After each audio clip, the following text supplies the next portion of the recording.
Hello fellow battle researchers, today we'll be talking about dual typing in Coromon. We're going to go through the different type combinations that you'll see with dual typing. We'll select Coromon that likely would represent the new dual typing. The only rule is that you can't change the entire type of a Coromon, so if it's a water type, it can be water electric, it can be water sand, but it can't be sand electric. It has to keep its primary typing. And a huge shout out to Joshua Hernandez EXE, who created this chart or these charts via GitHub. If you're excited about Coromon and other monster taming content, please consider liking and subscribing, and let's jump on in. Before we jump into our first dual typing, I want to go over some typing basics for Coromon. You have 7 different typings, which are normal, electric, ghost, sand, fire, ice, and water. And then we have offensive moves that are magic, foul, heavy, air, poison, and cut, which no Coromon is that type, but you can use that type of move offensively. So with that being said, let's jump into a few dual typing. We're going to start with normal, so we'll have all the different type combinations here on the normal chart. And as we go through to the different types, we'll just show only unique combinations. But a few that stand out to me are going to be normal fire, which will resist ghost, fire, ice, and heavy. Those are some pretty powerful attacking types in the meta right now, and we're always looking for things to deal with like Barry Alice or something like Yuka Claw. So having a dual typing that deals with their proficiencies and a lot of their coverage moves is really helpful, and would love to see that implemented at some point if we ever do get dual typing. There aren't too many normal types that I thought could fit as a normal / fire type, so I decided to use Blazatar. Although it's not a defensive Coromon by any stretch of the imagination, I do think it fits the normal fire motif. I do think having those extra resistances would allow it to set up a little bit easier in this meta, and I could give it to Gold Bigger Surprise because they'd just be OP and ridiculous. Blazatar also gets the added benefit of having Berserk be a proficiency move. It doesn't have great coverage, and Berserk's not a great move, but if you for some reason are locked into that at the end of the game, the extra little boost in damage can help you out a little bit, and at this point Blazatar will take anything it can get to be more effective Coromon. The other normal combination I wanted to talk about is normal / water. You'll resist things like ghost, sand, fire, and water, which is really helpful. Unfortunately, ice, electric, foul, and poison are still going to hit you really effectively, but I do think it's a decent combination. I think normal and water are both pretty solid defensively, and you kind of see that with the types they're going to resist here once they're combined. The Coromon I thought best exemplifies the water / normal combination is none other than Megalobite, who is a very mid water type as it stands now. It can do a little bit of everything okay, but nothing great, and I think adding in that normal type and that type combination will be really beneficial for it overall. More than anything, I thought that it fit this fit that motif a little bit more. Armadon is the other Coromon I would have selected for water / normal or normal / water. So take your pick and let me know what you think of those type combinations, and let's move on to our next typing. Let's shift our focus to the electric typing now, which I think is a pretty underrated typing in Coromon right now. And similar to normal, I think a few typings are going to stand out. Things like fire and electric seem really good. You're going to resist electric, fire, ice, and heavy again, which again are some really heavy hitters in our meta right now. But ignoring that, I do think electric sand is pretty cool. You're going to take 1/4 damage from electric, you're going to take half damage from foul, only going to take super effective damage from cut, and everything else is neutral. So if you do find a really bulky electric / sand type, it could do really well defensively. To represent this type combination, I chose Millodont. Its sprite has a little bit of like an electric tinge to it, I guess, but similar to Blazatar, I do think Millodont could really benefit from dual typing. It's really middling now, but has all the tools to be really effective in its role, and I think the amount of hits it would take neutrally and the resistance that it would have with this type combination would skyrocket it in usage, and it wouldn't be too broken, although it does have a super high defense stat. So for those of you like Rose who run the calcs, let me know how broken this might end up being. The other combination here I wanted to highlight is electric and ice. And although we are focused on defensive utility, I do think offensively it'd be pretty solid because ice is just a really good offensive type. I think electric's underrated but can hit really hard, and I think the Coromon that I would use to represent this type combination would be Torvald for a few reasons. First and foremost, its sprite here absolutely looks like an electric and ice type Coromon if I had to guess. I think it's really cool. My favorite version of Torvald is the sprite you're seeing on screen now, so that was the inspiration initially for choosing the electric and ice combination for Torvald. And like I alluded to when I first talked about this type combination, I think Ice is the best offensive typing in Coromon right now. I think Torvald would greatly benefit from getting that as a typing, although it would need to get some new Ice type moves like Ice Flurry or something like that. if we were to get Ice Flurry with its already great coverage with Ball of Darkness and Bolt Bomb and all those other great things, I do think it would be a very, very good defensive and offensive Coromon.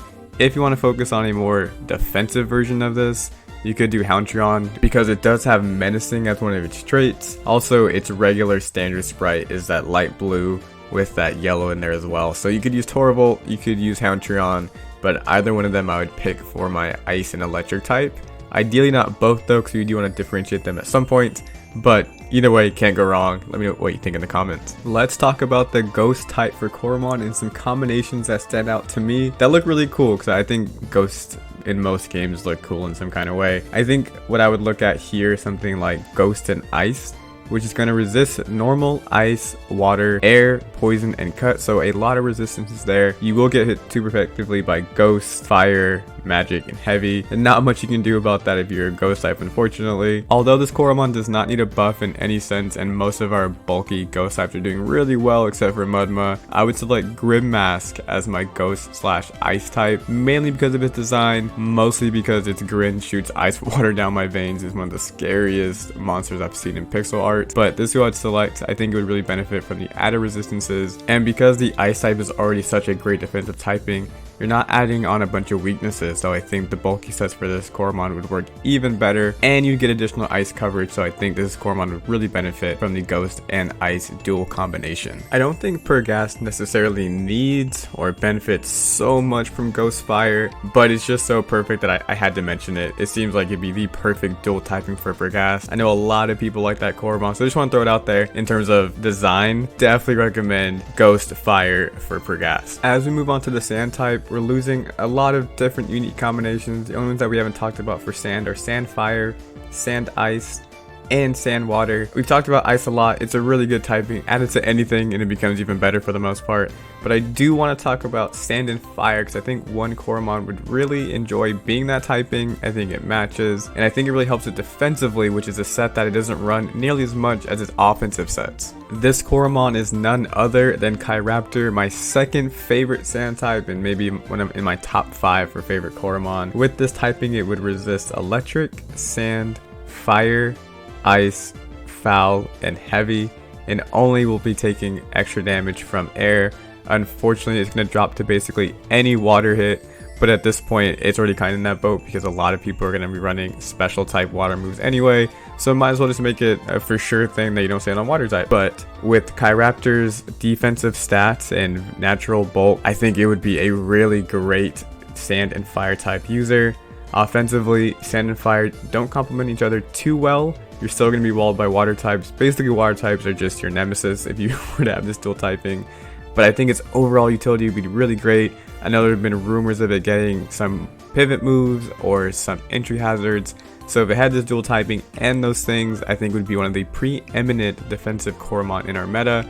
And I would love to see it one day if we ever do get dual typings for Coromon. We only have 2 unique fire combinations that we haven't discussed already, so I'll just share the 2 Coromon I think would best exemplify these 2 or 4 type combinations, 2 type combinations. The Coromon that would best represent Fire, Ice, and Fire Water. The Coromon I think best represents Fire and Ice is going to be Infinix. Just something about it with its purple sprite reminds me of Fire and Ice. Maybe it's the Dragon, it's the Phoenix, I'm not too sure. But it takes all hits neutrally except for Ice, which is going to take 1/4 damage from, and Poison, which you will only take half damage from. So for a Coromon that's maybe struggling to find its place in the meta, this Fire Ice typing I think would really help it out and would benefit tremendously from that. Offensively, Fire and Ice have pretty decent coverage. For example, you can hit water types with your Ice if you needed to, you can hit Ice with your Fire if you needed to. So pretty good synergy there.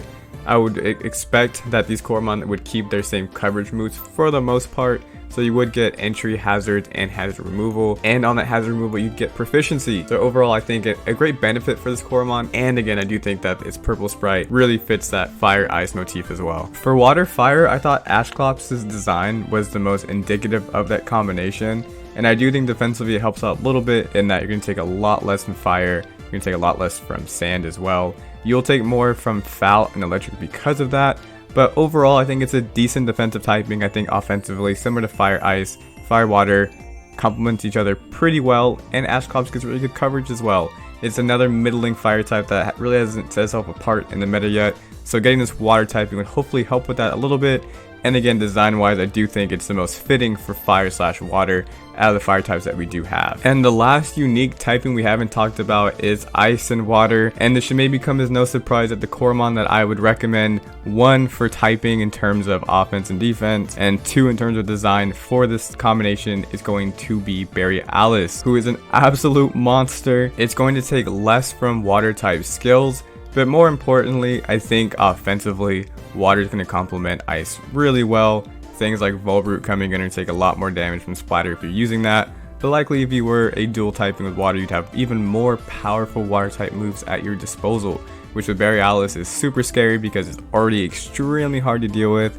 Ice is already a really great defensive typing, and water is not too bad itself. They're not too complementary, but it doesn't hurt to have that second typing to have some additional resists, such as sand, even more resist to water as well. That's who I would pick design wise, offensively and defensively for water and ice.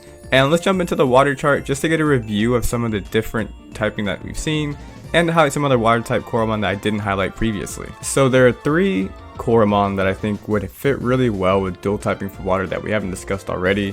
One of them is a Lantern. It needs something in my opinion. I think water ice fits it and would give it a little bit of a nuance, maybe a better offensive Coromon if it were to have water and ice proficiency. Similar to Borealis, just a lot less potent, but the same type of coverage with a lot more bulk. I think that could do really well for this Coromon. For Darikara, I would actually make that water/sand based off its design a little bit with its kind of sandy cape, but another Coromon where I feel like water/sand offensively is pretty complementary in that sand's going to hit the electric types for you, water will hit sand types, things like that. But I also think that Darikara just needs a little bit more of a boost to be a little bit more effective. And the last one that I want to mention is going to be Octo, who I would make a water and ghost type. It doesn't need any more coverage with its ghost and magic, but having that water proficiency might make its sets even more powerful as you're stacking up boosts for special attack and attack in the end game. So that's our brief introduction to what dual typing could look like in Coromon. Overall, I think it'd be a really positive add to the game, and as we have more Coromon available to us either in this game or a potential sequel or any kind of added Coromon, I think exploring dual typing would bring a fresh perspective to the meta. It would balance out some Coromon, it would balance out some team styles or playstyles in my opinion, and overall it would be a change I'd love to see. If you enjoy Coromon and other runs of taming content, please consider liking and subscribing, and we'll see you next time. Alright, bye.